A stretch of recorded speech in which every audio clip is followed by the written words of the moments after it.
হ্যাঁ, একদম ঠিক কথা বলেছিস। কিন্তু কই, শৈলেন কাকা তো আজ এলো না এখনো। শৈলেন কাকার কাছে এই সন্ধেবেলায় গল্প না শুনলে কোনো আনন্দই নেই। হেই, কি সব বলছিস? ওইগুলো কোনো গল্প নয়, সব সত্যি ঘটনা। ধু, আমার তো মনে হয় না ওগুলো কোনো সত্যি ঘটনা। কেন, আগের বারের ঘটনাটা তোর মনে নেই? সেই যে শৈলেন কাকা বলেছিল কোন ধুমগড় নামে জায়গাতে নাকি একটা কুয়োর ভিতরে পিশাচ থাকতো, তাও আবার হয় নাকি?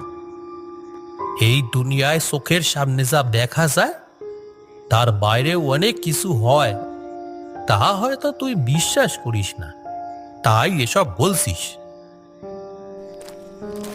তিনজন এইভাবে গল্প করছে, এমন সময় একজন বয়স্ক লোক সেখানে এসে উপস্থিত হয়।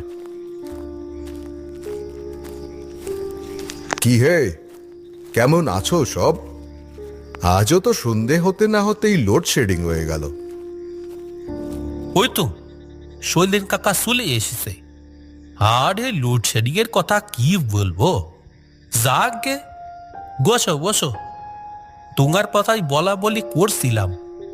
আমরা তো ভাবছিলাম আজ বোধহয় তুমি আসবে না।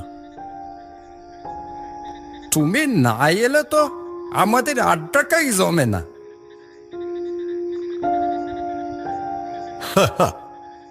আমি তোমাদের থেকে বয়সে বড় হতে পারি, কিন্তু তোমাদের মতো জোয়ান ছেলেপুলের সাথে বসে একসাথে আড্ডা দেওয়ার মজাটাই আলাদা। ওই বুড়োদের সাথে বসে পরনিন্দা পরচর্চা করা আমার একদম পোষায় না। এই নাও কাকা, গরম গরম চপ মুড়ি। বাহ, এই সুন্দর সন্ধ্যায় গরম গরম চপ মুড়ি, দারুণ ব্যাপার। তা শৈলেন কাকা, আজ তোমার জীবনে কোন ঘটনা শোনাবে? আচ্ছা কাকা, তুমি সামনে থেকে কখনো কোনো ভূত দেখেছো? শৈলেন কাকা কিছু সময় ভেবে নিয়ে বলতে শুরু করে। তোমরা হয়তো ভাবতে